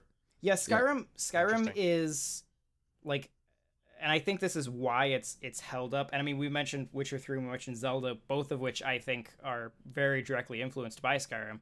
Absolutely. And I think that's because it's kind of a masterclass in building an open world. And what we tend to forget is that they did this on a very small scale. Like it's nowhere near the size of something like Xenoblade or Witcher or Zelda or something like that. But it's held up so well because it has the perfect amount of empty space to give you that feeling of exploration, so that when you find something, it's important. I mean, the nice thing about exploring is that you've got if you keep, I think if you keep it on, you might be able to toggle it off. But you've got the bar at the top with the directions, right? The Hmm. cardinal directions, and you get to see icons on that map, and they grow larger as you get closer to them. So I imagine there's almost no space in the game where you would walk in any direction and not see some kind of icon on your map guiding you to something. It might be a little far away, or it might be hidden, or you might have Hmm. to, climb a mountain or go underwater to find it. But there's always icons. There's always what do I want to say, like features of the map that you can find, that you can unlock. That's why you get this great sense of progression just from walking around. You're Yeah. constantly unlocking new symbols on your map. You're basically a cartographer in that game, right? The maps of Skyrim starts off completely barren when you first open it up, when you first get control of your character. But as you play the game, 5, 10, 20, 50 hours, that map starts to populate, and you realize just how much is actually in this game, regardless of the scale of it or how big Hmm. the actual world is. Yeah, like you said, John, it's so dense. There's so much in it, and you're constantly unlocking things. You constantly feel like you are discovering new parts of the world. I think that's really a magical feeling that you get there. Right, and they do it without overfilling. That's Yeah, something that I yeah. do Yeah. think like Witcher 3 suffers from, Hmm. where great world, like fantastic game, but there's so much stuff everywhere that it Hmm. you don't get any sense of accomplishment from finding something. It's kind of like getting a moon in Mario Odyssey. They just Yeah. they flood the market, and so there's Hmm. no sense of accomplishment in getting the thing. Yeah, when you kind of hand them out like candy, like you, you, Yeah, you almost you just kind of expect them after a while, yeah. and you don't, there's not that thrill of discovery anymore, I suppose, or you're not like the impetus or the drive to push you to find new things isn't there as much because you know you're just going to stumble upon them, right? So you Right. don't even have to go out of your way necessarily. Yeah, and I think that's what people reacted to so well in Breath of the Wild too, is Hmm. that balance of empty space versus discovery, which I think is directly pulled from Skyrim, because I can't think of a game before it that did it that well. Yeah, and I like how you're essentially rewarded for exploration with the fast travel. Yeah. Because Yes, exactly. once you've discovered it, you can fast travel to it, and it just gives you that incentive of, okay, like the sooner that I can find, or the sooner that I explore, like the more the map that becomes open to me. Right. It makes it worth your time to, you may have a quest that you're making a beeline for, but then you see that cave off to the right. Now it's worth your time to go do that Hmm. Yep. from like a game design standpoint. Yeah, like sometimes even like some of the castles, like you'll come across the castle and you'll be like, oh, okay, well, there's bandits in there. Maybe I'll murder them all and go in and see what's in there. And like some of them aren't. There's not much in there, but it's like, you know what? The worst off is I've discovered the location, and Mm-hmm. now I've got to fast travel Yep. to this castle if I ever need to be in this area again at quickly. So it's I mean, that's it. When you find let's say you're exploring and you go kind of off the beaten path. You're going to one of the big cities like Markarth in the far west of the map. But on your way, you activate a bunch of waypoints, right? You find a bunch of landmarks, and then when you get to Markarth, they say, "Oh, we need you to go to this place that you've maybe didn't really pay attention to the name, because that's where your next quest is." And it turns out you walked past that place on your way to Markarth, and now you just fast travel back there if you want to, right? So it really, yeah. I mean, we've said this a bunch, but yeah, it really rewards you for going off the beaten path and activating waypoints and really populating that map, because you can go back to those places quickly if you've already visited them but maybe didn't explore them thoroughly. Yeah, and I think the other thing it does well too is introduces the main holds in a fun and interesting way. Like I remember the first time going to Markarth, I think like when you first walk in, you witness like a murder.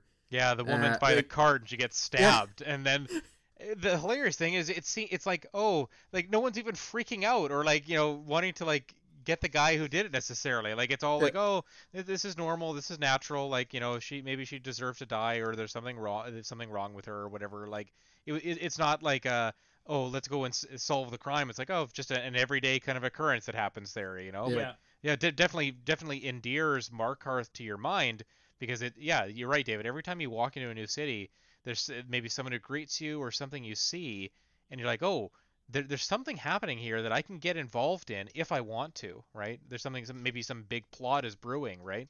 Yeah, like in again, I can't remember. I think it's called the Rift, where Ulfric is, and you find out like there's a serial killer killing everybody, but then there's also like the elves and the Nords are like feuding in the city, and like these are the first things that you see when you walk into these cities. And even Whiterun at the beginning, like the guards are initially suspicious of you, and then the first task that you take care of in Whiterun is like you're telling the Jarl that the dragons are there, and then the dragon like literally comes and that's like right. you have to fight off the dragon like so early in like in the game. And there's so many unexpected things. Like there was one time a dragon, I didn't feel like fighting a dragon, so I just ran into Whiterun, and all of a sudden the dragon is in Whiterun like burning the NPCs. That's right. Yeah. and so I ended up killing him, and then the bones of the dragon were like just in Whiterun for the rest of the game, because they just sit there.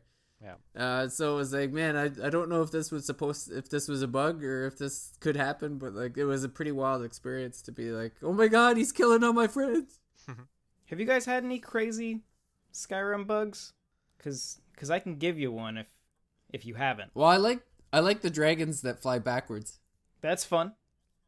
Yep. I don't really. I'm sure they happened. You know, again, I played it PS3 at launch, but there's nothing that kind of comes to mind right now. Maybe I'm trying to block out those bad memories or something.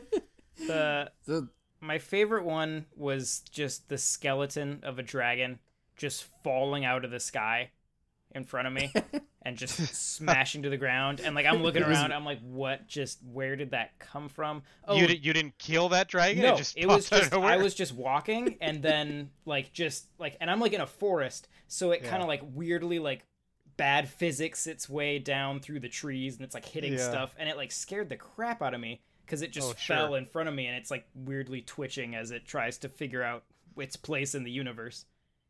That's hilarious. Yeah. We haven't mentioned him yet, but the first time I met Parthenax, who is like a friendly dragon that you talk to. Definitely don't kill. Okay. Yeah. Right. The first time I talked to him, as I was talking to him, he just started sinking into the ground to the point, and your face kind of auto targets whoever you're looking at. So my character is just looking at the ground, and his voice is getting quieter and quieter because he's getting farther away from my character.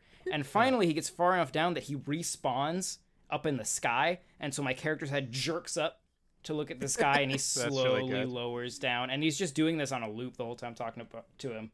But also, just sinking down and then appearing in the sky. Yep. Oh, that's great. It was great. I had to go. I don't think I didn't have subtitles on at the time, so I had to go turn those on so I could figure out what he was saying when he was too far away for me to hear. Also, side note, voiced by Charles Martinet, the voice of Mario. There you go. Nice. So it all. Speaking of voices, there's one fellow. He does the voice of Tigger on Winnie the Pooh, right? And he does a bunch of the voices for characters in Skyrim that you meet. And every time I hear that guy's voice, I'm like, that's Tigger. That I can't disassociate. I guess we watched a lot of Winnie the Pooh growing up or something, and I can't dissociate that voice from the character. So every time I hear someone talk, I'm like, I'm not hearing this like old man with a huge beard talking to me. It's I hear Tigger from Winnie the Pooh. So his voice is everywhere. There's probably multiple characters in every large town that are voiced by this one fellow. So John Cummins maybe might be his name, something like that. Ben Cummins. Maybe. Ben Cummins? Yeah, I think Cummins is part of it, but yeah, very very very unique voice, and you hear him everywhere in the game. It's kind of funny. Yeah, I will give Martinet credit for Parthenax. I had no idea that's who that was until I randomly saw that, and holy crap! Has he done a bunch of voice work outside of his work with Mario and Mario characters? Not really. Right. I mean, because before Mario, he was doing like workplace training videos. Okay. So no. I mean, it's rare to see him outside of Mario at this point. So workplace training videos, then Mario, and then Parthenax, a dragon, in Skyrim, and then back to Mario. That's an interesting resume. Mm-hmm. It is. Yeah, I think most of the bugs I encountered were dragon related, because the other one was I remember the dragon was attacking Winterhold, and the bones were in the courtyard of Winterhold for one of my playthroughs. Mm-hmm. Like on the hologram like light that's in the courtyard there. Mm-hmm. So it was just funny to see like dragons popping into places. Like, I don't know if you should be in here. I don't know. I remember if that fight took me forever because I guess I was using fireballs, right? My one like kind of like ranged spell that I had, and the dragon would keep flying away, and it'd be so far away that half my spells would miss, and I'd have to wait for it to come back, and it like never landed, or it landed so rarely that fight probably took me like half an hour or more.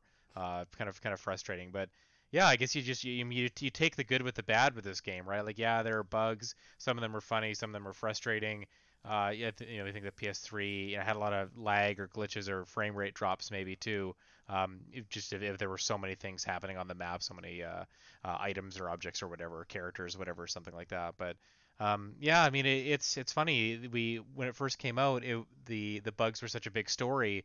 But then this game would go on to be released so many more times in so many different versions, right? I mean, how many versions of this game are there? And you can play it pretty much everywhere. They fixed none of the bugs.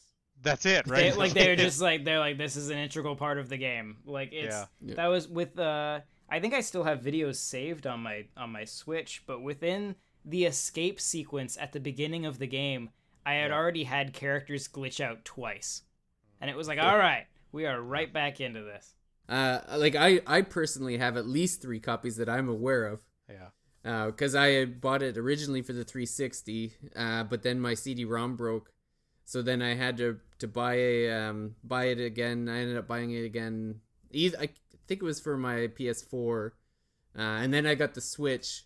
But then I'm pretty sure I bought it for like when I had my Xbox One, so I might have had 4 copies. Like, I don't even remember.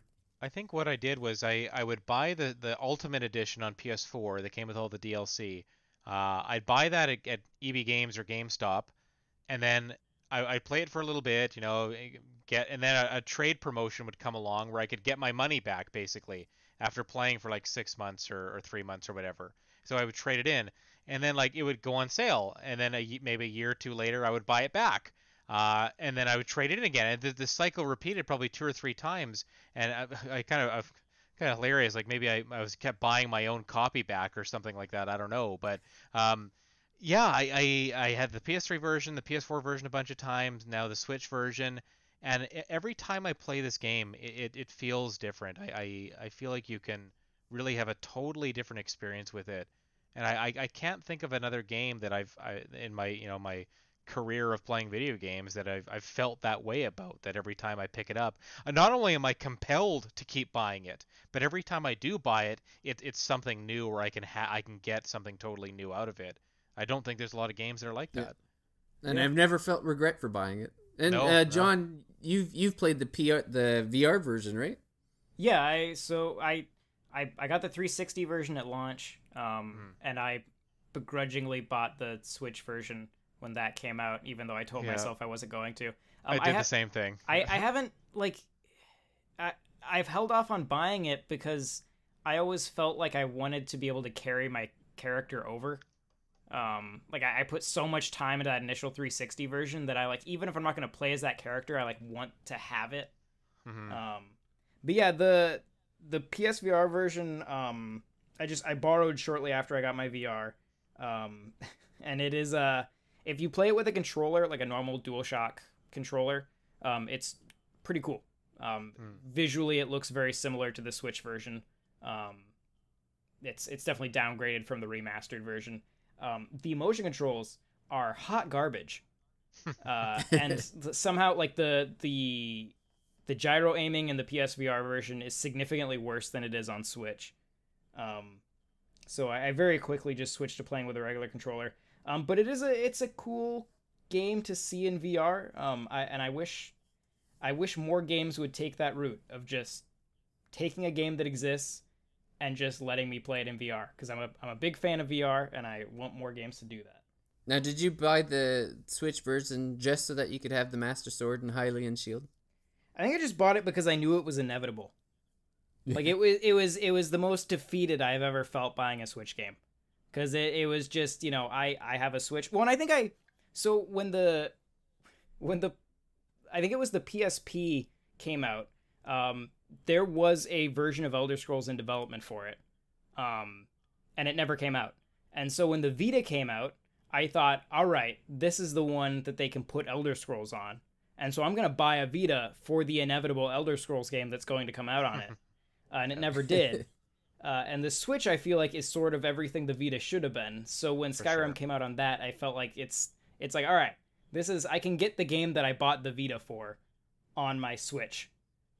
So that it felt like finally I have this game portably, even though this system launched with a game that I think is kind of a successor and in most ways superior version of it in Zelda. But still, it's cool to have it portably and running better than my 360 version ever did. Yeah. Well, that's even the remastered, like, I know the remastered still looks better on like the PS4 or Xbox One, but like just playing the Switch version, I didn't notice that big a difference. It's like if you put it up against the 360 version, it's pretty substantial. Yeah. It's not something you're going to notice. I mean, even the PS4 version, you don't notice that much outside of comparisons, but if you do put them side by side, it's like, all right, yeah, that's different. You'll notice it in the side by side, but I like just the feeling or the experience. I didn't feel like it was a much of a difference. I definitely it's from like a frame rate performance level. I'm definitely having a better time on Switch. And I think it's significantly higher resolution too than it was on 360. Yeah, because it actually runs pretty well in handheld mode too. Like it does. It's not. I don't think you're sacrificing that much by playing it portably. Like all those videos, like advertising it, playing it on a rooftop or playing it on a plane. Like you could actually do that, and it's a pretty good experience of it. So. Yeah, and it is a game on Switch. I mean, my Switch is pretty 50-50 as far as whether I play handheld or on the TV.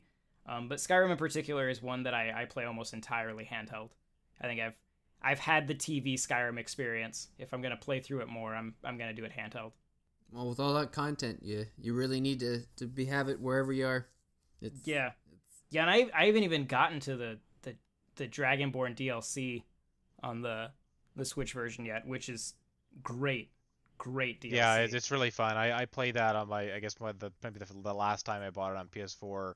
I think all the DLCs, it's really good. It's really high quality. I know the one where you can just get married and have kids. Like it's a maybe a more minor thing, or it's not exact. I think the reception of that one was a little bit cooler compared to the other two, but it still just adds so much depth to the world, right? Just more things that you can do that are maybe don't fit everyone's playstyle, but there are people who are going to want to do that stuff, right? And so just fleshes out that world a whole lot more. So I think they did a really good job with the DLC here too. Like, I mean, I think of like other Bethesda games that have done DLC. Like I remember Fallout 4's DLC.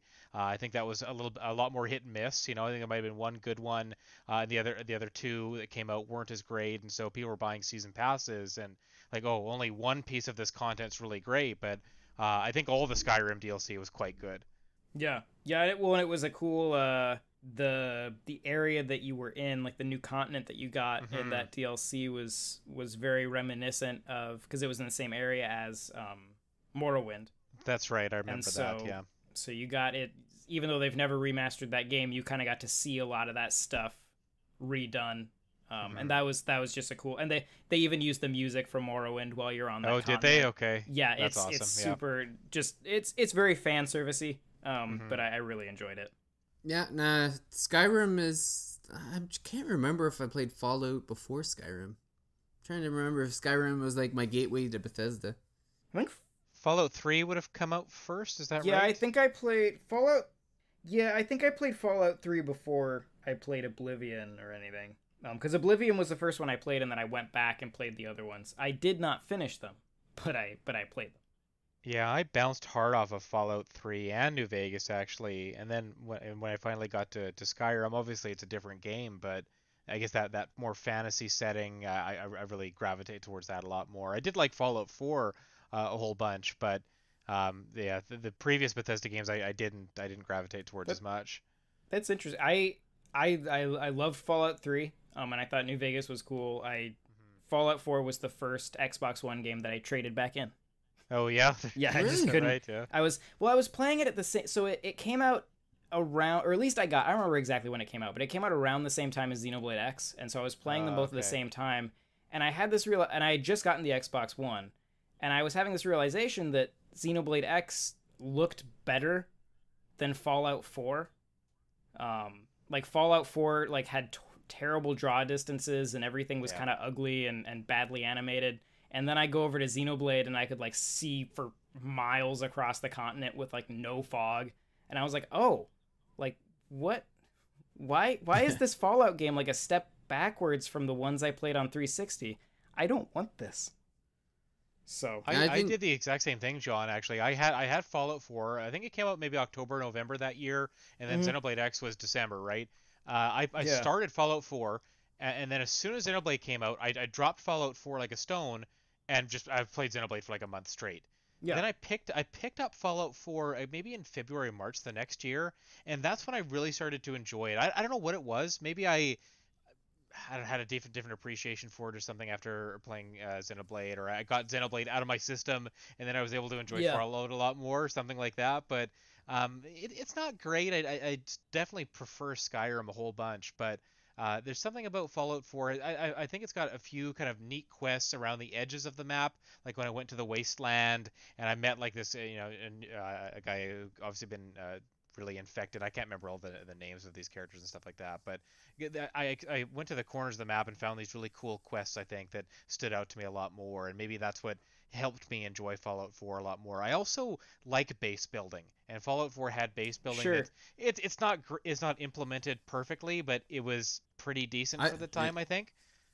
It was great. I loved the base building, and there were so many different locations that you could build, and then on top of that, so you can build them all at the same time. Yeah. But then they would be attacked. Like you could set up the defenses, but they would still be attacked. So you'd have to like fast travel to the base and then like fight off the super mutants, and because that was like for me. I guess 3 must have been my first Bethesda game, and then I played Skyrim, and then I played New Vegas, and I didn't like New Vegas. No. And then I absolutely loved 4.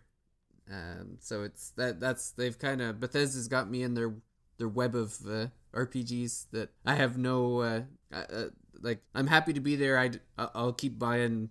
I haven't picked up Fallout 76 because the MMO kind of thing I'm not huge on.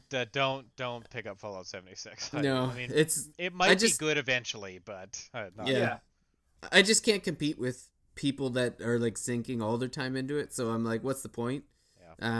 But yeah, I'm really looking forward to Elder Scrolls 6 and Starfield. Yeah, I want to know what Starfield is, because I feel like I'm at a place where like during like the 360 generation, I like anything Bethesda wanted to sell me, I was totally on board with.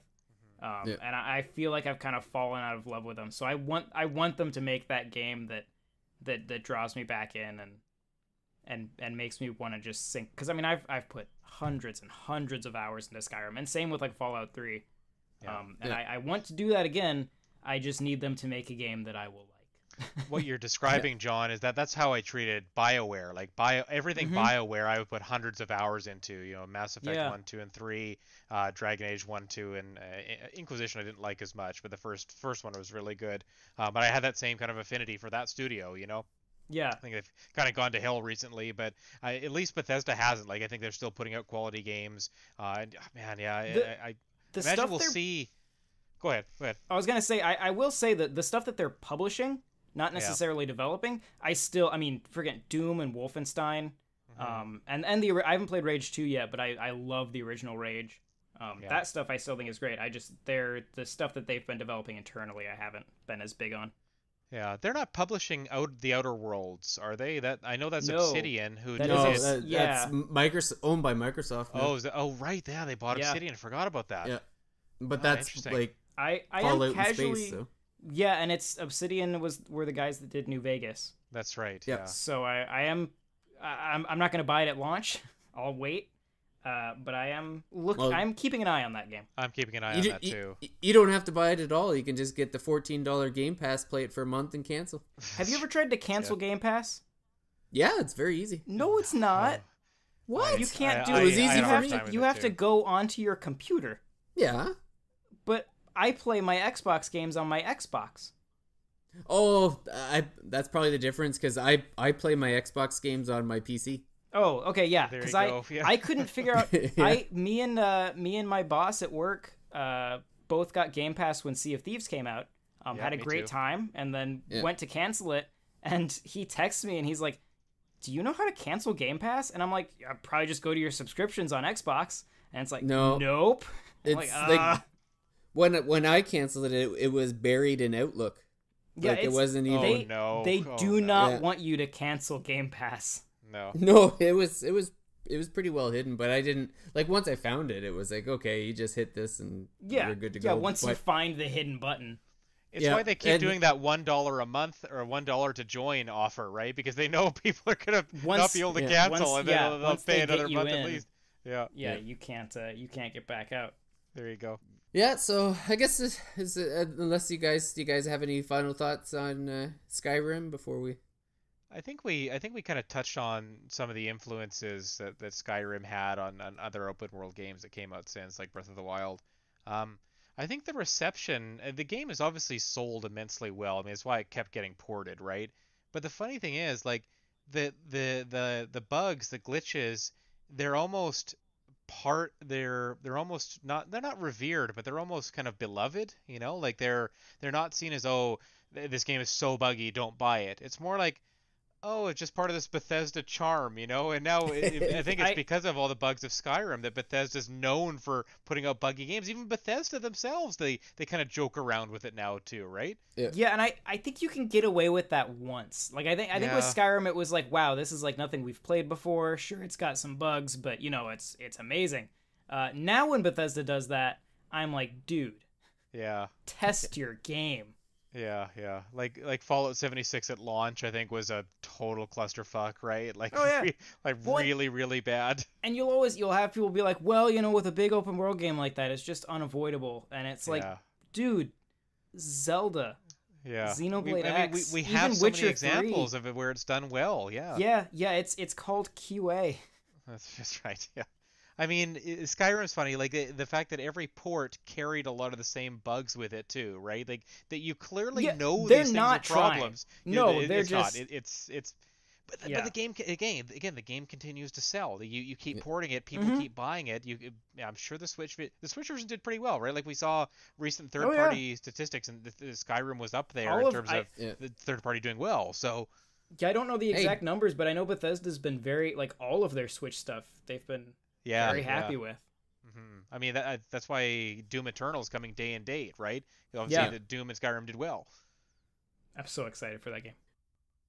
All right, well, it's probably a good place to end our discussion of Skyrim. I'm thinking just for a future John episode, Jordan, have you played No Man's Sky? Are you guys doing No Man's Sky? Okay, I'm thinking about it. I will. Oh.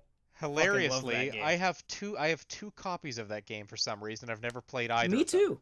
So I don't know. I don't know why that is. I'm considering a third. Every time I see them launch new content, the new stuff they've added seems really compelling. And if we could try some of the multiplayer, I would definitely be down. I would definitely be down to do an episode if you guys want to do that. What systems do you have it for?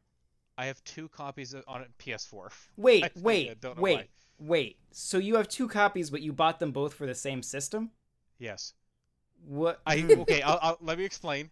I bought them thinking, like, I have a group of friends that I play online games with PS4. I bought them thinking, oh, this would be the next game that we played, and we never got to it. Like, we're playing Division 2 right now, and we played a little bit of Elder Scrolls Online. We've tried a bunch of games. We never got to No Man's Sky, and I don't know if we ever will. But so I've just been holding on to the copies thinking, oh, maybe I'm going to give one to a friend when we do start this game, but I don't know if that's ever going to happen. So I'm just sitting here with these two copies on PS4. But that's so my copy's PS4. I got it for $4.99. Nice. Right before, so it was right before that big first DLC drop. Yeah, like, yeah. It was like Rising. right at the end where everyone like during like where people were disappointed with the game, and it was like I heard about I think it was like last June or something or around that time where they're like, oh, we got the big stuff coming out in July. I'm like, all right, I'll pick it up then. It's only $5. What do I? And I was gone. Like nobody knew where I disappeared to, because like I was just completely enraptured into this game. Like the exploration and the mining and trying to figure out how to get new ships. I was like, it's so good.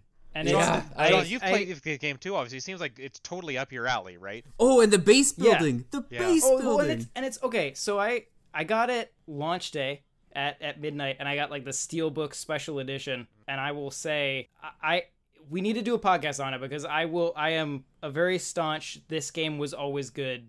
Okay. Defender. I'm totally down for playing this game and talking about it. I mean, we don't always necessarily have to play the same version, right? Like you guys have different ones. But David, if we all play on PS4, then we can just play together. I'd love to try the multiplayer with you guys. So that would really get me into it. Give me an excuse to boot it up. So you can like the multiplayer is, if I remember right, it's pretty drop in, drop out. Okay, cool. So as long as your session is online, people can just show up. And after the most recent update, the multiplayer is really good, and it's supposed to. They're adding a ton more multiplayer stuff in the Beyond update. Every time there's a content drop, and I read about it, I'm like, why have I not played this game? Like, it seems like it's gotten so much better than when it launched, and again, I don't even think it was bad at launch. I'm just like, it has gotten better. I saw all the criticism of it. I'm like, it didn't dissuade me. I'm not into the super huge open world games like this necessarily, but I would play this with you guys, and if we could talk about it, that'd be a lot of fun.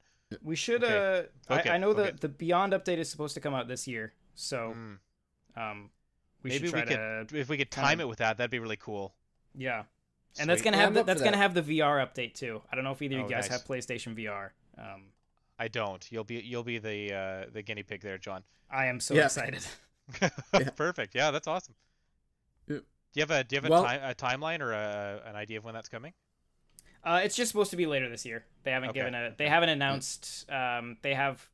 It's supposed to be VR, major multiplayer content, and they said there's one more thing they haven't announced yet that they're adding to it.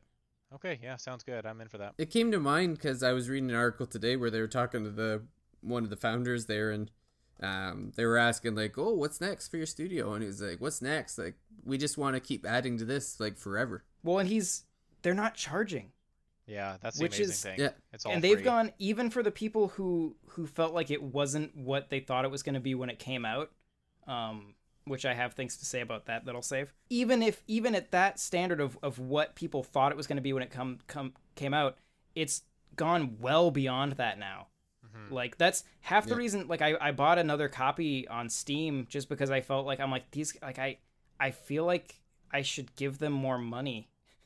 Because I've played this game so much, and they keep giving me more stuff, and they deserve money. Yeah, well, like I feel like I robbed them at $5 because even when I was playing, like I was really enjoying what I was playing. Yeah. And then they dropped the multiplayer on me. Yeah. And I haven't even had a chance to play the multiplayer yet. Like, I've played with some randos. Like I randomly dropped into this guy's game, and he was just starting for the first time, and I already had a ship and everything. So I just found the planet that he was on and just like skimmed my ship right over top of him and just slowly followed him around the planet in my ship while he was like trying to like gather the basic resources. Yeah. Because like right in my save now, I was like heavy into the base building. So I've got a base set up, and I've got all of the land vehicles now. Mm-hmm. So I've got like the big like 6-wheeled tank, wherever it is, and like little things like, so I've got all that.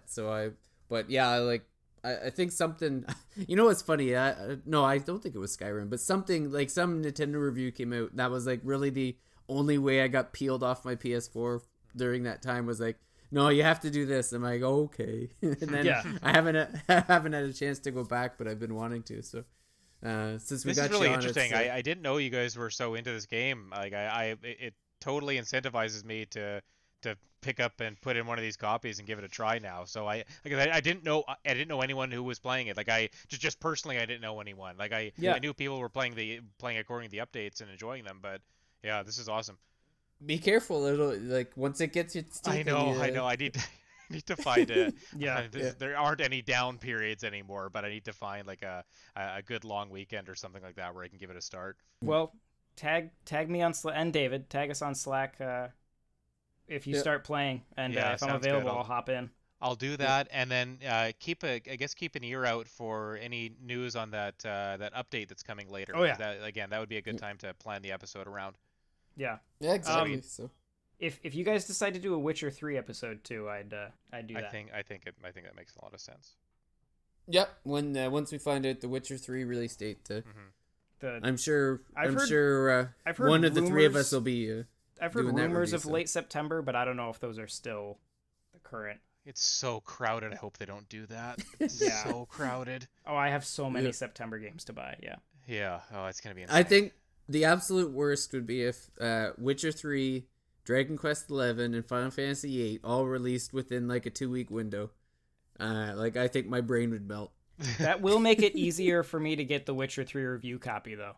Yeah, that's true. As if I can like throw out some distractions of other games. Well, I mean, Link's Awakening would be within that week. Ni no Kuni would be within that week. Like it's insane. The last 10 days of September are nuts, and we don't even know everything, right? Like what we know is insane. So just wait till we find out like all the indie games that are going to be coming out that week too. Like God forbid, like Shovel Knight King of Cards comes out that week or something, you know? Yeah, dude, it sucks when Nintendo actually has games. Yeah, yeah, right. I wasn't ready. I think if you're an indie, you should just avoid September altogether. I think pretty much. Oh yeah. Well, we all know how indies work, and they'll release their game day and date with something huge. Yeah. Yeah. Here's our Zelda clone. It's also launching the same day as Link's Awakening. Yeah. You know? What was it? It was Poi, low budget 3D platformer, launched like the day before Super Mario Odyssey. Same with Super Lucky's Tale, and it's like, are you guys like? I remember are you guys that. okay? Yeah. Like, what the hell? Or even Horizon Zero Dawn on PS4 launched 2 days before Breath of the Wild. Yeah, I remember that too. Wasn't Persona 5 around that time as well? It might have been. It was close. I don't remember because it was overshadowed by Breath of the Wild. I think, I agree it was. I think it was like a week. I think it was April 5th or something like that. It was like a week or two after. And I'm like, oh man, like, I know it's not necessarily a ton of crossover, but for me, I was super looking forward to both of those games. And I guess, to be fair, at the time, it was Zelda, so they still should have stayed clear. But at the time, nobody could have known that it was going to be like one of the greatest games in the history of mankind. So yeah, exactly. Yeah. No disagreements from me. Perfect. Well, I think we've got most of our year spoken for at some point. So I want to thank John for coming out for the first time, and not the last time, obviously. Now that we've got a few titles in mind already. Yes, thank you for it's been good to finally be on here. Yeah, and it's thanks for Jordan for coming out. He's winding down his time with he's got the second on the way, so we might be missing him soon for a couple episodes possibly. Yeah, I'll apologize now because prioritize. You're gonna. I'm not gonna be on one of these upcoming episodes, I'm sure, just because I'm gonna be so busy with the family life. Yeah, it's rapidly approaching here. Due date is end of July, but it'll probably be earlier than that. So. Not committing to too much right now, but this was a good episode. It was nice to talk about a game that I've played in so many different forms, I guess, and I always think about as one of my favorite games of all time. Like I'll never forget my experience with Skyrim. It truly is one of just one of those great video games in the definitely if there is a canon, it belongs as part of it for sure. Yep. Perfect. Well, if for anyone listening, if you want more information, like I said, there was an Elder Scrolls episode very early on in the Thirsty Mage history, so it's about the fifth one in, if you're looking for that. The Skyrim review for Switch, I actually did. It's on NintendoWorldReport.com if you want to check that out. I'll just say that I was going to give it a 10 and I got talked out of it. Forgot about that, yeah. You told me that story. Oh, that's good. I had 10. I had gotten a bit of a debate, so I relented and I regret it. I think it deserved a 10, but it is hard. It's hard to review old games in a modern context. Yep. Absolutely. Like the scores on those can be very muddy. And the funny thing is, we're doing so much of that these days, right? Like all these old games are coming to Switch, so we're constantly being forced to go through that process. And yeah, it's tough. And then the final thing is you can also check us out on patreon.com if you enjoy our podcast and you want to listen to some others. We've NintendoWorldReport.com. Like John said, we have a bunch, so make sure we're to pretty check much them all out. We are a podcast network at this point. That's right. We don't even cover news anymore. Yeah, we've got a podcast for any flavor of content you enjoy. So perfect. Well, thanks again, gentlemen, for coming out, and thank you for everyone listening. And we'll see everyone out at the next Thirsty Mage.